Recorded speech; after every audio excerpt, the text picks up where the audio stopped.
You guys are interested in making money. If people are here, the main reason that you're taking this course is because you want to make money, this is your best bet. This is the Willie Sutton moment. Why did Willie Sutton rob the bank? Answer, because that's where the money is. Well, this is where the money is, right? You're going to make far more money doing any of the other things of the consulting, the writing, the file reviews. This is where the money is. This is your best shot of making the most amount of money. And as we say here, it can be obscenely lucrative. Okay? It's exponentially more lucrative than file review work. So for the file review work, just put down a number. You can do better than this, $100 an hour. Okay? Here, it's $500 to start an hour. Okay? So very, very, very lucrative. Why is it so lucrative? Are they asking you to do something that's illegal? Are they asking you to do something that you should be embarrassed to do? The answer is no. It's so lucrative because many, if not most of your colleagues just don't want to do this work. And there's a few reasons for that. Number one, they may not have an accurate understanding of what the work actually involves, or they just don't want to deal with lawyers and confrontation, and which you actually do have to deal with, obviously, if you're going to be an expert witness. So the reason docs can make a huge hourly rate and obscene, I don't want to say obscene, I mean, it's obscene compared to what you guys get paid. Let's put it this way. What you guys get paid for saving lives and keeping people healthy and happy, the smallness of that is obscene to me. So this actually pays you what you're worth for your time, in my opinion. So let's put it that way. Okay? It's not that you're getting overpaid for this, but comparatively, you're getting underpaid for the clinical work. When I think about, a doctor, getting up in the middle of the night to intubate somebody and save their life, and they get like $75. I'm like, how can that happen in this country? That's criminal. I'm just sorry for all that you guys do. It's ridiculous what you guys get compensated for what you give up and what you sacrifice and what you've been through. So, what's the good news as well? So there's lots of money here. I mean, this is where Mr. Green is. You only give opinions you believe in based upon the evidence. So your job, and this is a huge misunderstanding, people think before they listen to this talk is, well, my job is to say whatever the lawyer hiring me wants me to say. That is absolutely positively false, inaccurate, wrong. You only give opinions that you truthfully and honestly believe in. That is your role. Okay? Right? So if you don't believe in the opinion that the lawyer's looking for, just tell him or her that. And that's generally the end of it. It could be a little bit more complicated than that. Right? So if this is what you're worrying about, forget about it. Take that out of your mind. It's not going to be an issue. Now, one of the startling things about expert witnessing, and people always scratch their head at this, is that it will absolutely positively make you a better doctor for your patients. No question about it. You're being paid $500 an hour and up, okay, to review medical records, review practice standards, do medical research, learn from other people's mistakes, right? And this will absolutely, positively, 1,000% make you a better clinician, which is kind of a good thing because that's your primary gig, right? Now, you can make a lot of money doing this. You can do a high volume of this work. So if you're serious and devoted, and that's going to be the theme when I yell at you guys for the conclusion, take it seriously, that's the secret sauce, you can make an extra $100,000 a year working a few hours a week, working with very, very, very little time. Let's do the math on that, okay? So, just think about this. It's a little scary and I was a math major, so I can tell you this too. If you work 4 hours a week, which is for a doctor, that's about a third of a day. I won't even call it half a day that you guys work so hard. At $500 an hour, that's approximately, that's $2,000 a week, right? I was a math major, and that's $100,000 a year approximately. Think about that for 4 hours a week.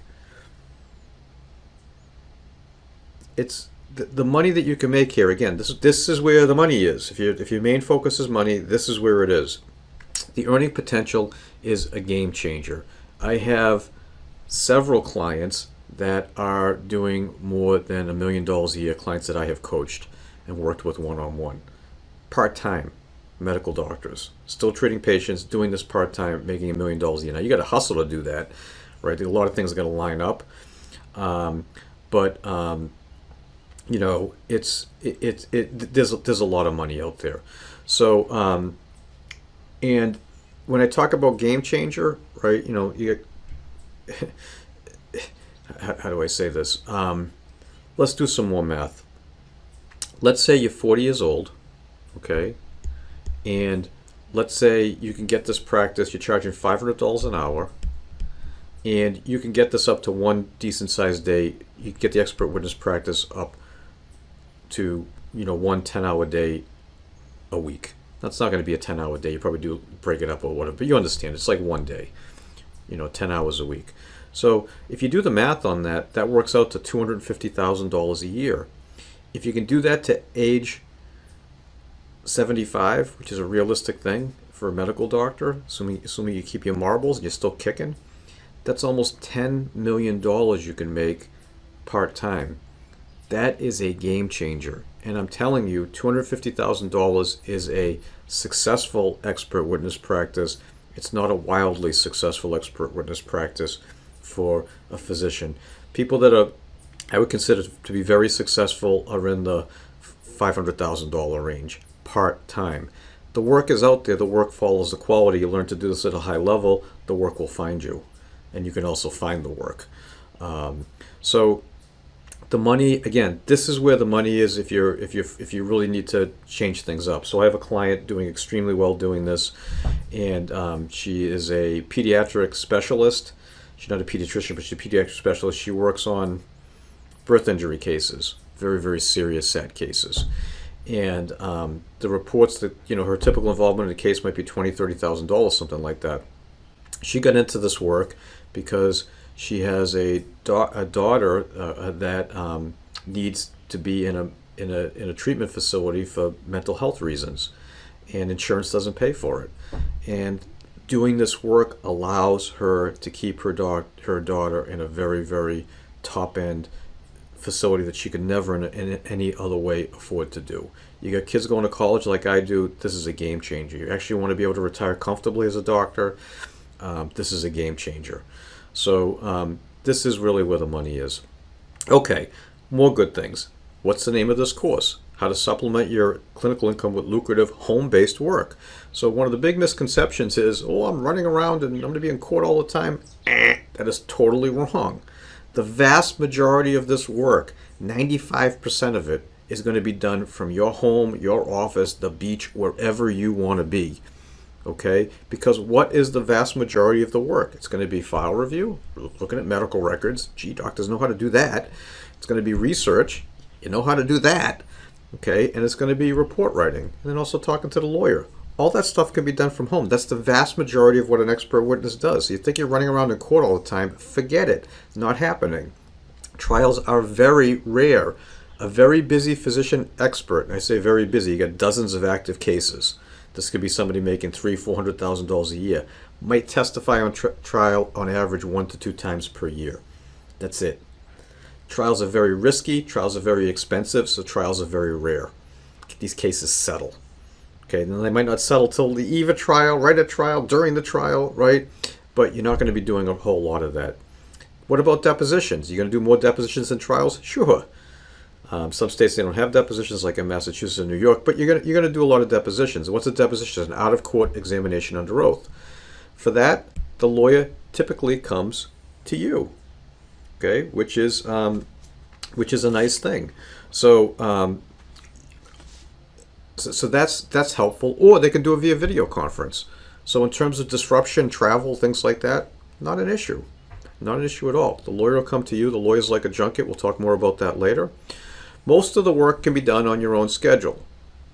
Okay, so if you got to write a report, if you want to write the report every day at 5 o'clock in the morning before you go to clinic, if you want to write it at 9 o'clock at night after you're done doing whatever you're doing, if you want to do it on a weekend, if you want to take one day off a week, nobody gives a darn when you do it. You can do it on your own schedule. You just got to get the job done. Okay, overhead. Talk about anybody that's in private practice, your overhead is disgusting. What you guys have to pay for overhead is scary. It's ridiculous.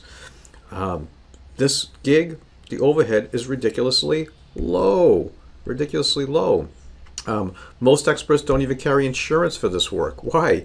Because experts very, very rarely get sued successfully, and they very rarely get sued at all. It's a very low risk, compared to the risk of clinical medicine in terms of liability risk, it's minuscule. There's nothing there. If you do decide to get insurance, it's really cheap. Why is it really cheap? Because there's no claims. That's business, right? What do you need? A computer, a phone, and a place to work. I bet you already got that one covered, all three of those. And even if you're doing IMEs, you're doing physical examinations, the equipment that you would need is minimal, inclinometers, pinpricks, things like that. Very, very little. Startup costs are ridiculously low. Think about the cost of starting up a medical practice. It's depressing to think about that, right? Here, maybe some education. Well, I'd certainly recommend some education and some promotion. You're good to go. Learn how to do it. Put your shingle out. That's it, right? You don't need anything else. None of this, all these buildings, all this other stuff, staff. You don't need any of that. Another good thing, this could be fun, right? The people that really do well at this and the people that it's a good fit for, eventually it gets to be fun. They like the competitiveness of it. They like winning. They like teaching. At the end of the day, you're teaching. And it's just very interesting work. So, one of the things that I hear from doctors all the time, which is a little bit scary to me because I get sick and go to the doctor, and my family gets sick and go to the doctor and everything else, is they tell me that medicine gets repetitive, it gets a little bit boring. I was talking with one of our speakers once. He is a pediatric emergency medicine physician who also does work for pharmaceutical. He does pediatric ER, a few shifts a month, and the rest of the time he's an executive of a pharmaceutical company. I said, why'd you get into pharmaceutical work? He says, I couldn't take it anymore for the ER. I go, why? Was it stressful? He says, no, it just got boring. He says, in my line, I think I've given the speech 10,000 times to parents as to why, for the kid having a cough, I can't just give him antibiotics. Right? And you know what? After giving it the 10,000th time, it's not as interesting as the first 1,000 times I gave that talk. It gets repetitive. It gets a little bit boring.